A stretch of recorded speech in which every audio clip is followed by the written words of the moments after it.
Starting off this hour is going to be Darren in New Mexico. Hi, Darren. How are you? I'm good. Thanks, Dave, for taking my call. Sure. Somebody asked me a question that I didn't really know how to answer. I invest in my 401k through work, and 401k, mutual funds have a lot of companies in them.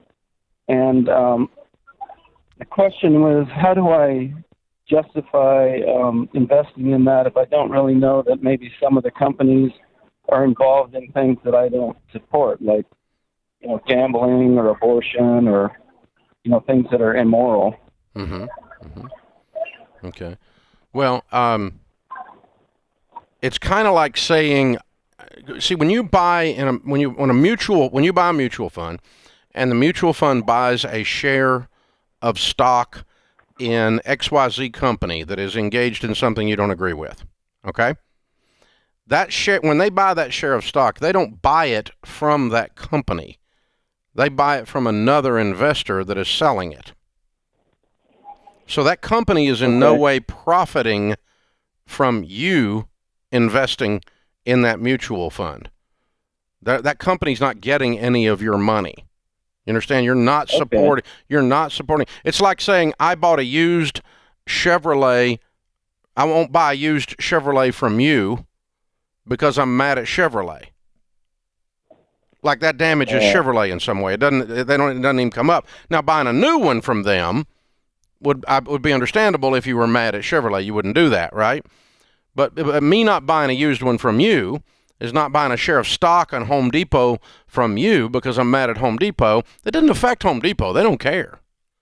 They're not getting the money in the transaction at all. Now, there is a question, if you want to get that technical about it, there is a question then of are you profiting from some of the things that company is doing that they make a profit on that you're not proud of? Yes, you would be.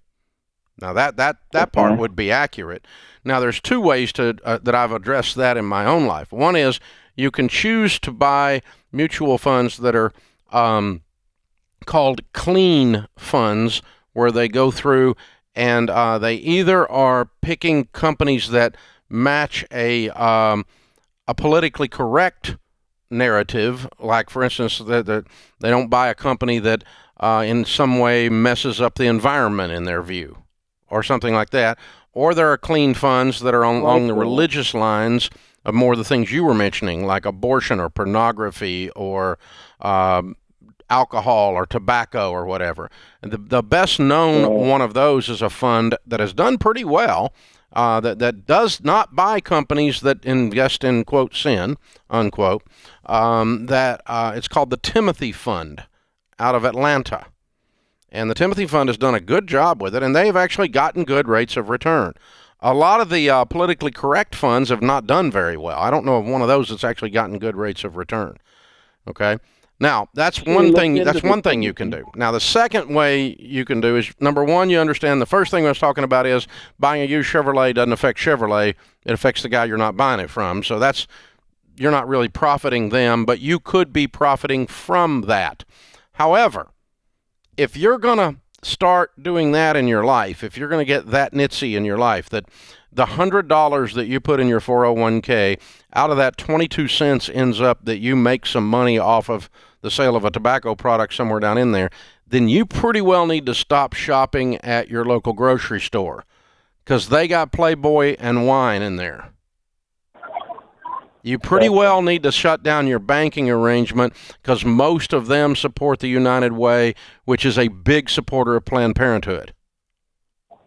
And so you pretty well can't do business with your bank because they're using some of those profits to do that. You really can't walk around out here in society without coming in contact with the society is part of the problem. And it's not, so I think God will judge, in my opinion, the intent of our heart, and I'm not going to directly invest in something that I'm trying to make money off of someone being harmed. I will never do that. But I'm also not going to get down into the legalism of every little tiny thing, trying to figure out how I can just live in a cocoon somewhere spiritually, and I'm just fine. I'm not worried about it. But I'm But if you're worried about it, you can go the route of like the Timothy plan if you want to do that. But you really need to stop shopping at your local grocery store, and you need to quit banking, and you need to quit buying gas, and you need to quit, I mean, just name it. Because everywhere you're dealing with somebody that's interacting with one of those things, and you supporting them or giving them profit in order to buy more cigarettes to sell them to somebody, or cans of Skoal to sell them to somebody, or whatever it is you're upset about, right? And so, you've just got to, that's, again, I'm not going to invest directly in one of those businesses. I'm not going to profit directly from one of those businesses, but the minutia that I make with 200 stocks in my mutual fund, if 5 of them have a percentage of their product line that I'm not proud of and that I wouldn't personally believe in, I can't comb enough tangles out of my hair to get there. So I just move on. And that's how I look at it. But it's a really good discussion. The whole concept is called values-based investing. And you can read about it. There's some people that do have some software out, or I think it's still out, where they put a red, yellow, green on a fund and say this fund is largely full of sin stocks. It's a red, okay? Or it's not hardly got any in it, but it's got a little in it. It's a green. It's kind of in the middle, it's a yellow. They'll rate them for you and that kind of stuff. So to the extent you're concerned about it, you can spend more energy, time, money on that. And it's worth reading about. It's a valid concern. I'm not blowing it off. But that's how you asked me how I've walked through it, and that's how I've walked through it. That's the process.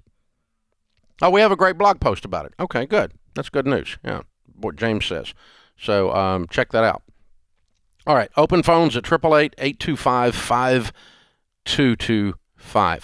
I kind of went through that stage too. I mean, I met God as an adult. So when I first met God as an adult, there's no Pharisee quite like a young Pharisee, right?